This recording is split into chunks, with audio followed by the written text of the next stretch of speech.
Lee Chuddy scored 3 times as Wimborne cruised to a 5-2 win over New Milton Town at Fawcett's Field this afternoon.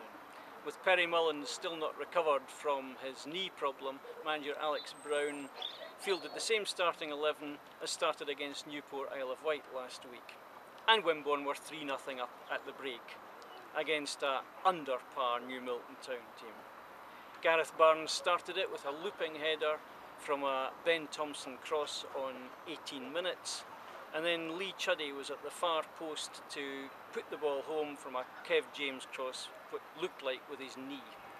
And then the goal of the game, to make it 3-0, Lee Chuddy again hit a cracking shot from about 18 yards that gave the keeper no chance at all. Half time then, 3-0. And the only downside for Wimborne was that Liam Green had to go off on the half hour with what looked like a recurrence of his hamstring. Tom McCormack coming on for him. In the second half, New Milton pulled one back almost right away through a poor mistake by Nick Hutchings, although he can be forgiven because it was probably about the first thing he'd had to do in the game.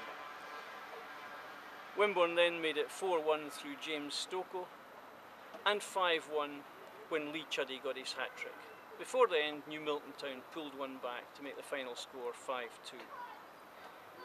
The pitch played remarkably well given all the rain we've had. And man of the match for Wimborne? Well, Lee Chuddy obviously gets a mention.